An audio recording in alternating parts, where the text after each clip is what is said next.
good glove.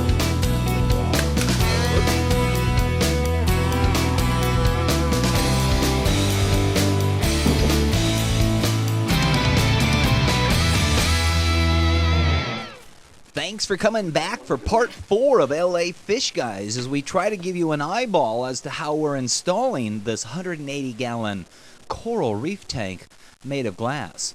Here we've got the underside of the tank and the drain lines that are coming from the bottom. This is that 3,600 gallon an hour water pump. It's going to draw directly from the tank and then return directly to the tank, allowing us to move unrestrictedly 3,600 gallons an hour within the tank. This water flow is totally separate from the amount of flow that passes through the internal overflow, the Durzo standpipe, and then drops down the drain line into that open sump below. It's separate because we can move much more water in an unrestricted manner by drawing it directly from the tank and returning it directly to the tank. Whereas the internal overflow has a restriction, and that is that 1.5-inch drain line at the bottom of the internal overflow. It will accept a maximum of about 750 gallons an hour. Not big enough and certainly not enough to handle the 3,600 gallons an hour from this large water pump.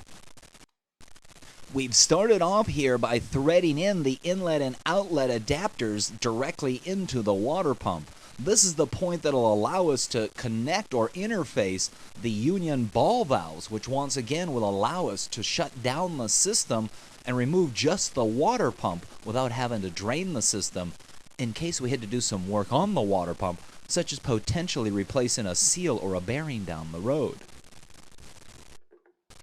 The nice thing about what I refer to as spa-type water pumps is they're generally low amp or low energy draw and yet move a tremendous amount of water. The downside to them is quite often the seals, which are built in to separate the water from exiting the housing or pump housing portion, don't always tolerate salt water in the long run, and 2, possibly 3 years down the road, the seal itself has to be replaced. But I feel that's a small effort for being able to gain such a significant amount of water flow. Again, this is referred to as internal circulation, the flow of water that moves within the tank. And this water pump, once again, draws directly from the tank and returns directly to the tank, allowing us to have that high flow of water. So we're going to put a facade over the face of the tank, allowing obviously to see in the aquarium, but we're going to use this kind of rock work and put that around the tank itself as it sits in that little alcove and such. Kind of like as you see this fireplace, only obviously the fireplace would be replaced with the aquarium. That way it'll kind of bring some uniformity as far as the look into the room. And you can see here we've got the filter pump in position now. It'll suck out of that reservoir or sump. It's an Awaki 40, the Japanese version, the pressure version, and that'll discharge up and out through that line there, which goes out to the refrigeration unit. We've also incorporated this side out or bypass valve, which will give us the flexibility of adding down the road water to supply to, say, canister filters for GFO or activated carbon or something like that. And so again, there is the line going out to the chiller, and then there's the line from the chiller coming back and going up to the underside of the tank, which in turn rises up through that internal overflow and discharges out in those nozzles up there. The water that's discharged from those 2 nozzles will fill the aquarium, filling the tank, thus rising to the top of the internal overflow, spilling into the internal overflow, and then working its way back down to the filter. And there's our drain line out of the bottom side of the internal overflow. It comes down that flexible tubing into this special little corner of the filter system, which will allow us to put one of those 3 or 4 inch micron socks inside there. And this will be kind of a receiving chamber in the sump. There's a small little cutout at the bottom of the sump there They'll allow the water to sneak out. And of course then it'll just fill up the sump.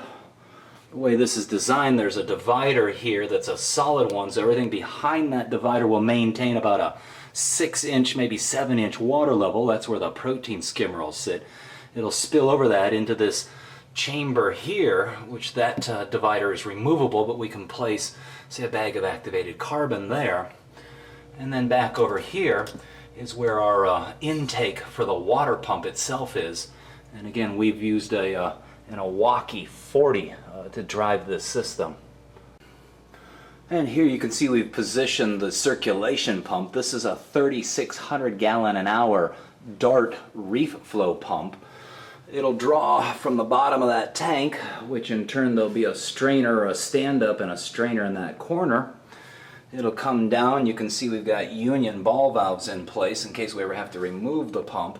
Goes to the inlet of the water pump. That'll discharge back out up that little 45 to another 45, and then it'll go up to the top of the tank where it'll branch off to the sea swirl units. As I had mentioned earlier, I have union ball valves on both the inlet and outlet side of this large 360 gallon an hour circulation water pump. The reason for that is it would allow me to shut off the water pump, close both the in and the outlet valves, and actually remove the water pump out of the system without having to disconnect the entire system. The advantage of this is at some point this water pump may have to have a seal or a gasket replaced. It'll make it much easier and much more convenient if only the water pump were to have to come out as opposed to dismantling the entire system. We've intentionally positioned the water pump's inlet, more specifically the elbowed water inlet of the water pump, directly below the suction line coming out of the bottom of the tank. The advantage is we can use a straight pipe. But because the discharge is returning to the top side of the tank, we're going to have to elbow over slightly so that we can get to the back side of the tank, have enough clearance to rise up to the top back side. And it's the gravel cleaner. How's that coming along? This is a second batch. That's that carob sea stuff. A little dirty, so you got to rinse the you-know-what out of it. Oh yeah, that's real milky stuff, isn't it? This is, like I said, the first batch of the second one I'm done. This one over here is... Yeah, if we don't get it rinsed out now, then it ends up making a big mess in the tank, so... Like as we discussed, that's not a horrible thing to do. It is a horrible thing to do. It doesn't look good. For a day. Yeah, well, presentation is everything. Alright, so have fun. This is the one that's done, right here. No, that needs a whole lot more rinsing. Look at all that. It's not going to get much clearer. Yeah, well. You could actually just stick the hose down in the bottom and just let it overflow for quite a while. Make it a point to come on back for part 5 of an 11-part episode as we install the filter pump, the circulation pump, and hopefully we can get that gravel rinsed out a whole lot better.